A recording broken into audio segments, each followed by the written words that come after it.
One time, he mentioned about, not necessarily the exact words, but basically what he said was, yung trabaho ng isang tao, na yung trabaho niya ay magpakamatay sa bayan, saludo ako. And he was referring to the AFP, yung mga kasundaluhan at mga pulis. A person came to me and asked me, ikaw ba yung abogado ni PRRD? Sabi ko, opo, isa po sa mga abogado. Hindi ko na lang sasabihin ko ang pangalan, anong rango, sundalo po at may rango. And sabi ko, okay lang po ba kayo? Okay lang po ba sa inyo, sir? Sabi niya, okay lang po. Kasi yung settlemento po ng mga kasamahan nila nasa kay PRRD. Bumalik sa isip ko yung sinabi ni PRRD. Kung yung trabaho ng isang tao magpakamatay, hindi para sa bayan, saludo ako. Kaya mataas ang respeto niya sa mga kasundaluhan at sa mga kapulisan.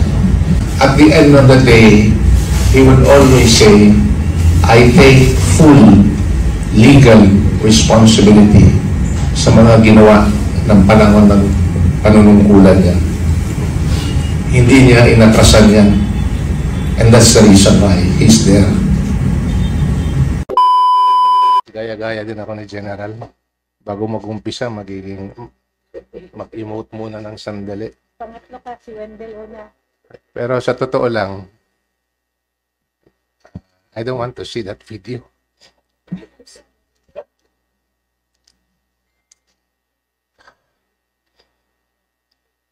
Nakakagalit.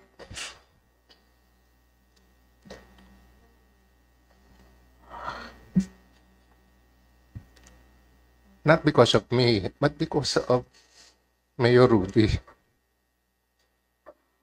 Because of him. But you know what?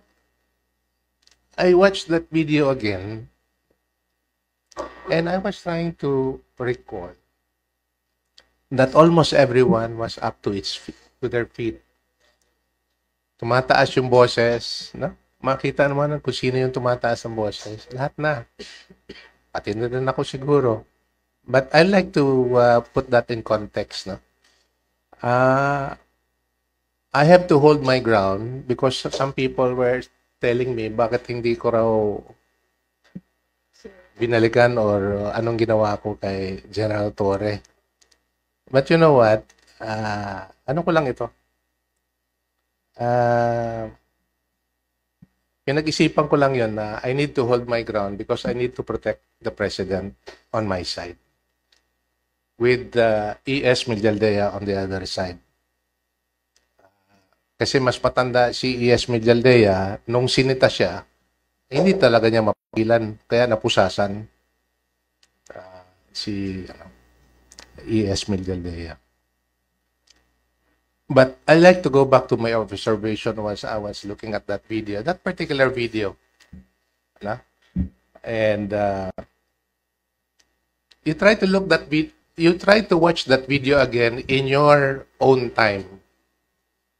And try to see that whole stretch of about siguro mga 3 to 5 minutes. Okay? And then try to see who was the most calm in that video. Sino? Tatay. Si Tatay. Si PRRD. Si Mayor Rudy. He was just there, sitting. Hinihila na ako. Nagagalit na si Kitty. Tumataas na yung boses ni Hanilet. Everyone was up to his feet. By the orders of General Torre, the police at the back were already about to gang up on us. But the man was sitting like this and looking around, not saying a word. And yet, siya yung focus nung araw na yan. Hindi lang siya yung focus, siya yung objective ng BBM administration. at ng mga kapulisan who carried out the orders. But he was the most calm person in the room. And he was just looking around. And the only time he said something was, Hanelet was already raising her voice. But he was not addressing Hanelet. He was addressing the policewoman who was holding the hand of Hanelet, or the arm of Hanelet. He was saying, wag mo na lang hawakan, wag mo na lang hawakan. So makita mo na yung tao, matanda na, 80 years old, but still with a very sharp mind. At least at the time, 8 months ago. And when I heard the news that he has difficulty having to stand trial, and that really brought me down. Everyone. Not only my family, but everyone. And I hope and pray that God will grant him the grace of good health, sustain him psychologically, emotionally, as we go through this, as he goes through this with everyone of us praying for him, supporting him, rallying for him, and everything that we need to do to bring him home. I'd like to divert a little bit with Colonel having to say something about yung mga nasa AFP at saka PNP. And I would like to affirm, I can say this, no? I'd like to affirm that there is so much support in the organization. At manggagaling yan doon sa tao. In one of those conversations, I've seen the man up close and I've seen the man from a distance. Kung ano yung makita nyo, ano yung marinig nyo, ganon din siya pagkatabi mo siya. Walang plastikan, walang pagbabago. Okay? One time, he mentioned about not necessarily the exact words, but basically what he said was, yung trabaho ng isang tao na yung trabaho niya ay magpakamatay sa bayan, saludo ako. And he was referring to the AFP, yung mga kasundaluhan at mga pulis.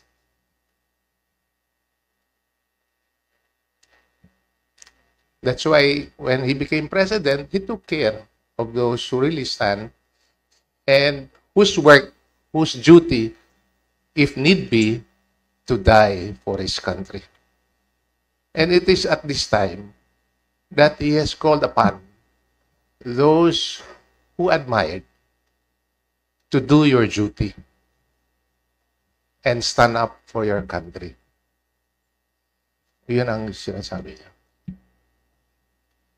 Having said that, kahapon I flew in from Davao. And I was surprised, sir. Alam ko na marami akong nakakausap na mga retired military officers and enlisted men. From time to time, in fact, not the text, mga ganun. Pero, I was surprised that yesterday, in the airport,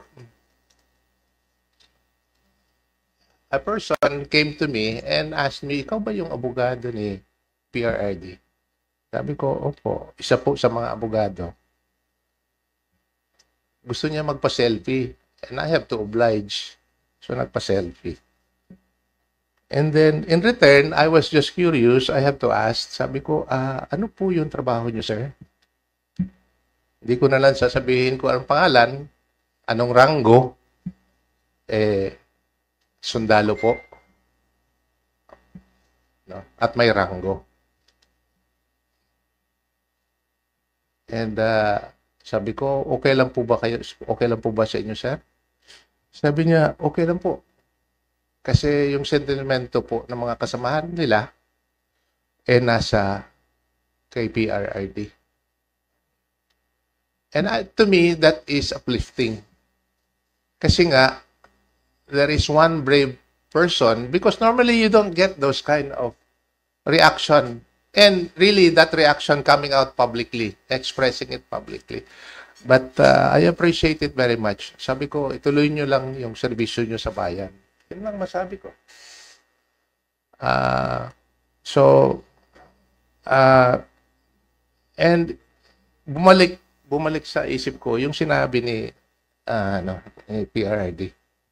Kung yung trabaho ng isang tao magpakamatay if need be para sa bayan, saludo ako. Kaya mataas ang respeto niya sa mga kasundaluhan at sa mga kapulisan. However, as in all things and in all statements, at sa lahat ng mga sinasabi niya, at the end of the day, he would always say, I take full legal responsibility sa mga ginawa ng panahon ng panunungkulan niya. Hindi niya inatrasan yan. And that's the reason why he's there. And for those who love him, for those who have benefited from his from the work that he has done in government, collectively, not singularly, but collectively, kasi hindi naman niya kaya yan pag walang suporta sa mga tao. Hindi talaga mangyayari. You know, yung mga mabuti, magaganda, magagaling na nangyari sa panahon ng administrasyon niya. Segue lang ako ng konti sa isang bagay para sa bayan. Hanggang ngayon, iniisip ko lang talaga kung merong isang proyekto na pwede mong i-accredit o credit sa administrasyong ito. Think of one project. Yung malalaki ha. Yung malalaki. Kahit nasaan kayo galing. Siyempre, yung project na alam natin, blew before our very face, before us, yung flood control. Yun ang problema. Pero think of a project na talagang napakinabangan or ginagawa na mapakinabangan ng taong bayan. Na ginawa, na iplano, o na nasimulan ng administrasyong ito. Kayo na po ang sumagot kung meron man. Ano po? Ayun ang problema. Kasi po, hindi yung proyekto. Nasa tao talaga yan kung gustong magnakaw. Talagang papasukin talaga yung bahay nyo kung gusto talaga magnakaw. Yun ang problema. No? But I'd like to make a disclaimer. I'm not a lawyer in the defense team dun sa Hague. Nakikiusap lang ako kung ano yung pwedeng maitulong natin doon sa legal team. Yun lang po ang paminsan-minsan ginagawa natin. But other than that po, dito po tayo focus like what happened during the election po. Kasama po natin si Atty. Yvette doon sa legal team ng PDP Laban. So, very well appreciated yung effort ng lahat. At nagbunga naman na maganda. Although hindi marami, pero talagang yung naipasok natin sa Senado, matindi. Napanood ko nga yung, i-relate ko lang yung nangyari ngayon kay PRRD ha. Napanood ko nga yung budget hearing, kino-question ni Senator Marcoleta kung bakit naipasok si Marcos Lacanilaw sa LTO. Ano yung credentials niya? Naiklaro naman ni Senator Marcoleta na baka yung credential mo yung ikaw yung nagdala kay PRRD sa The Hague. The pictures already tell us that he was there. So I think that's the only plausible reason why he got that post. Although it is not to say na wala siyang pwesto. Dati naman siya sa Philippine Center on Transnational Crime. May pwesto siya. siguro mas malaki yung sa LTO kasi mas malaki yung organisasyon. Hindi ko na lang isipin na mas malaki yung sinasabi mo kanina, sir. Basta malaki. Pero whatever is the case, I think there is a question of credibility insofar as the leadership of the Land Transportation Office is concerned today. So, binibilang na yung minuto, siguro mga 35 minutes, magsisimula na yung hearing. At I was told, I don't know if you can do it live or they can have it live. But yung video po na manggagaling sa ICC, I was told may delay po yan. So siguro yung mga nandun na at nakapagkuha ng slot sa loob ng gallery ng ICC, I don't know if they can also broadcast it live. I mean, not broadcast it live, but report live kung ano talaga ang